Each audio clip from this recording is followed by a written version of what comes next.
রাসূল করিম সাল্লাল্লাহু আলাইহি ওয়াসাল্লাম বিড়াল লালন পালনের জন্য এবং বিড়াল পোষার জন্য অনেক ক্ষেত্রে রাসূল করিম সাল্লাল্লাহু আলাইহি ওয়াসাল্লাম উৎসাহ দিয়েছেন, এবং নিজেও রাসূল করিম সাল্লাল্লাহু আলাইহি ওয়াসাল্লাম নিজেও বিড়াল পুষেছেন। হাদিসের দ্বারা কি আছে? প্রমাণিত আছে।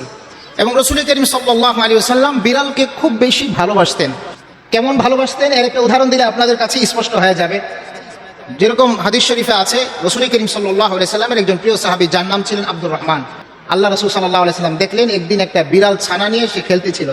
আল্লাহ রাসূল সাল্লাল্লাহু আলাইহি ওয়াসাল্লাম বললেন, তাকে ইশারা করে বললেন, তাকে ডাকলেন, ইয়া আবা হুরাইরা, অর্থাৎ হে বিড়ালের পিতা। এরপর থেকে সাইয়েদনা আবু হুরাইরা বলেন, আমাকে যেহেতু রাসূল করিম সাল্লাল্লাহু আলাইহি ওয়াসাল্লাম এই নামটা খুশি হয়ে দিয়েছেন বিড়ালের পিতা, আমিও আমার নামটা বিড়ালের পিতা হিসাবে আমার জন্য ঠিক করে নিলাম। সুবহানাল্লাহ।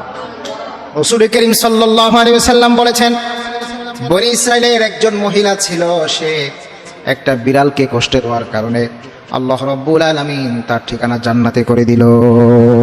নাউজুবিল্লাহ।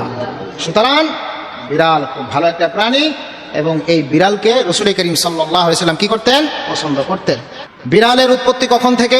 ইতিহাসে পাওয়া যায় ৯,০০০ বছর আগে মিশরে যখন ইঁদুরের উৎপত্তি শুরু হয়ে গেল, ইঁদুররা যখন অনিষ্টতা দেওয়া শুরু করলো, মানুষকে ক্ষতি করা শুরু করলো, তখন মিশরের মানুষগুলো তখন জংলা থেকে বিড়াল এনে পুষতে শুরু করেছে ইঁদুরের অনিষ্ট থেকে কি করার জন্য? বাঁচার জন্য।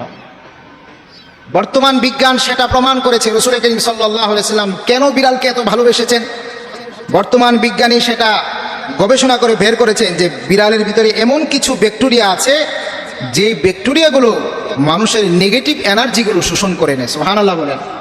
অর্থাৎ মানুষ যখন ঘুমিয়ে যায়, মানুষ থেকে যে নেগেটিভ এনার্জিগুলো বের হয় সেগুলো বিড়াল কি করে নেয়? শোষণ করে নেয়, যার ফলে মানুষের সুস্থ থাকে, সুস্থতা বেশি হয়। এই জন্য গবেষণায় দেখা যায় যাদের ঘরে বিড়াল পড়ে তারা অন্যদের তুলনায় বেশি সুস্থ থাকে। সুবহানাল্লাহ।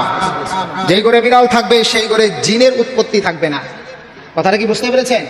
বিড়ালের আরেকটা উপকারী হলো, যে ব্যক্তি বিড়াল লালন পালন করবে তার একাকিত্ব দূর হয়ে যাবে, কারণ বিড়াল এমন একটা প্রাণী যে মানুষের সাথে খেলাধুলা করে। সুবহানাল্লাহ। বিড়ালের আরেকটা উপকার হলো কি, বর্তমান বিজ্ঞান সেটা বের করেছে যে যে সমস্ত বাচ্চারা অসুস্থ আছে, প্রতিবন্ধী বাচ্চা আছে, তাদের সামনে যদি বিড়াল রাখা হয় তাহলে আস্তে আস্তে আস্তে আস্তে বিড়ালের সাথে তারা খেলতে খেলতে সুস্থ হয়ে যায়। সুবহানাল্লাহ। আরেক